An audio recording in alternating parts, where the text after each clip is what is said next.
boxing this right there. I've got to call it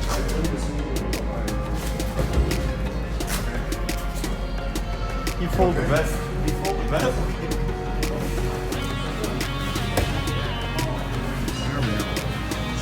Sweep the leg. Sweep the leg. Now it's a whole different dynamic. Right? And it doesn't have the same elbow options as before. So if I make this from here, yeah, I'm not going to get cut off with the elbow.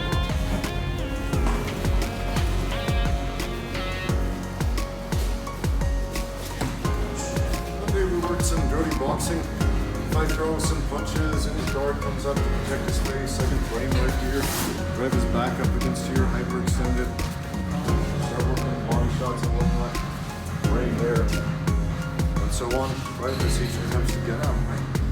We also worked, get somebody in the turnbuckle, we've got a guard up here. Notice my knee, positional knee right there. Okay.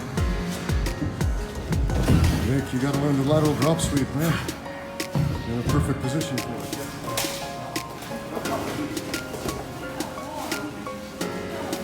This is not going to work very well out on the open mat. It won't. But if I have his back up against the ropes, I've got my knee against his. Okay, I don't know if you can see that. Especially if I've got a frame, something pushing here, like say my right hook.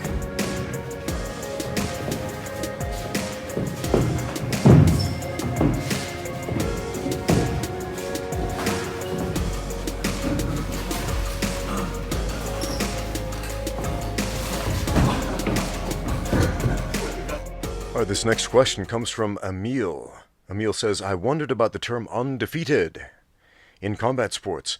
What are these people like Floyd Mayweather who can sit on a 50-win streak doing?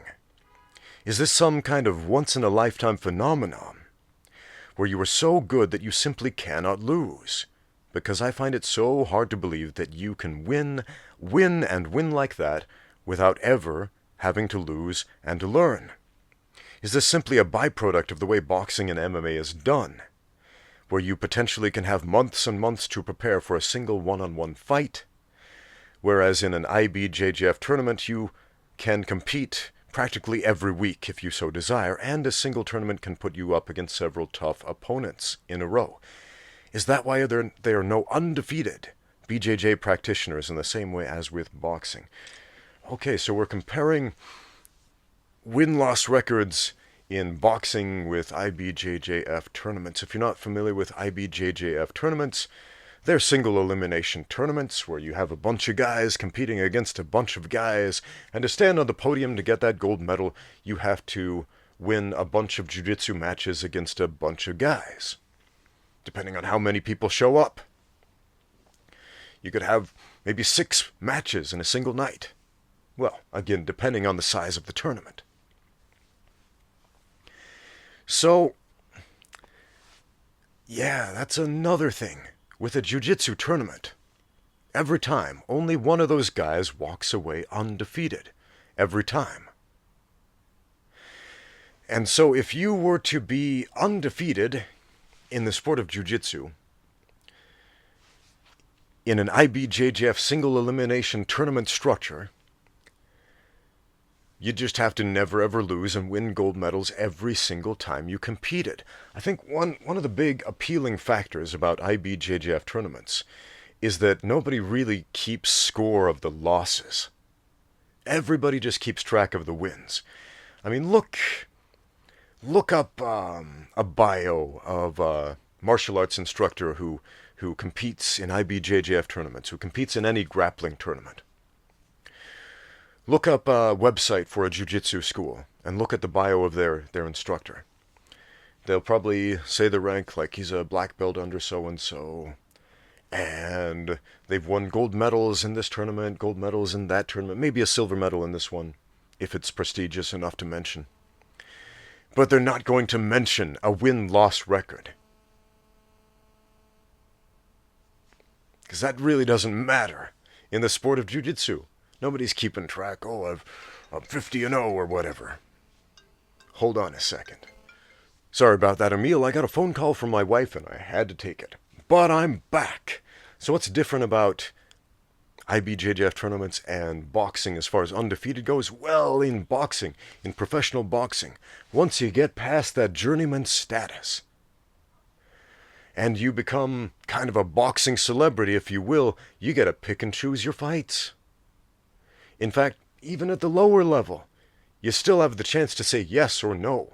Do you want to take this fight? Do you want to sign that contract and fight this specific guy at this specific time, under this specific weight class? Yes or no? You can say yes or no.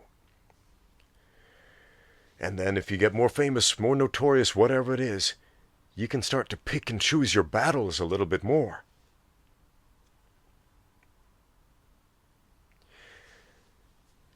And I'm not saying that these guys who are undefeated in boxing pick easy fights.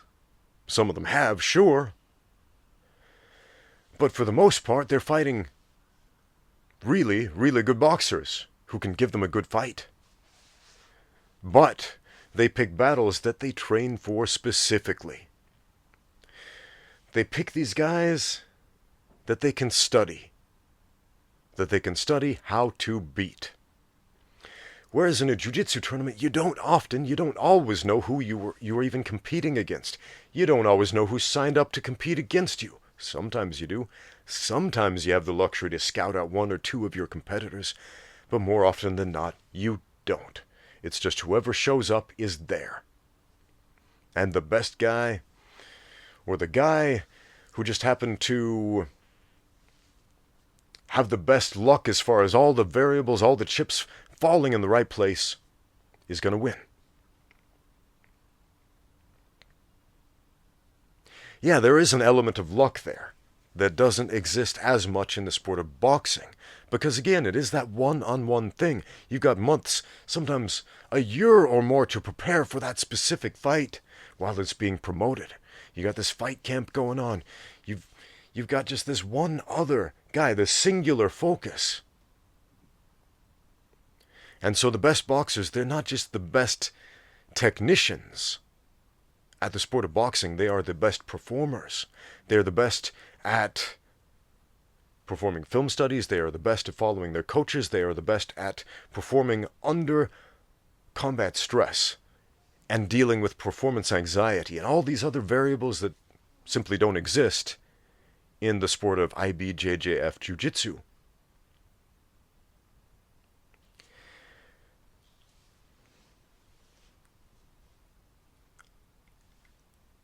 Go to a grappling session, go to an open mat, a jiu-jitsu open mat. Roll with everybody. Roll 100 times. How many times do you tap out? Probably at least a few, right?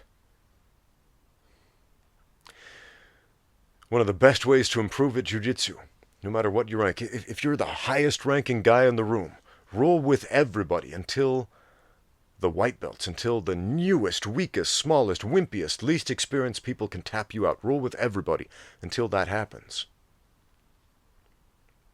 And that's going to teach you some very valuable lessons about jiu-jitsu.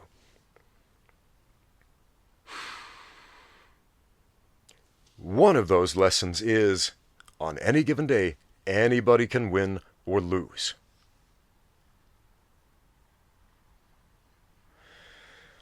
So you, in your letter, said something about, to these boxers who are undefeated, they never lose and they never learn. No.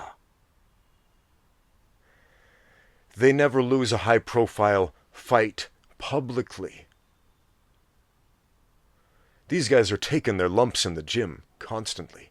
They are learning those lessons in the gym constantly.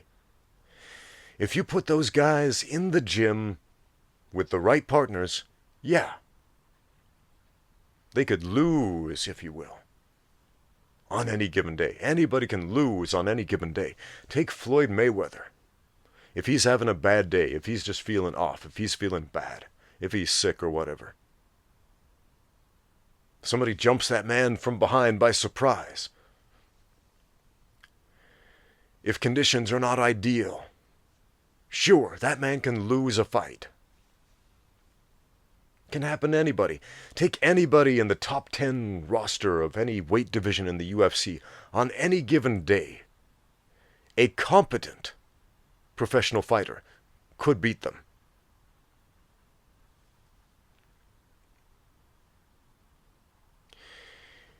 I would be really interested to see what would happen if the UFC would go back to its tournament format.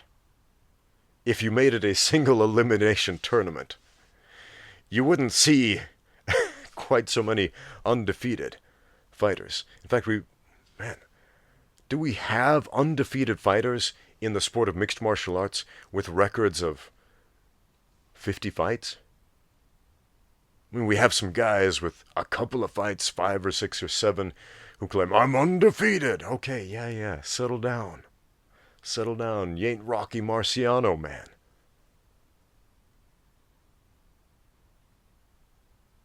It's not the same thing.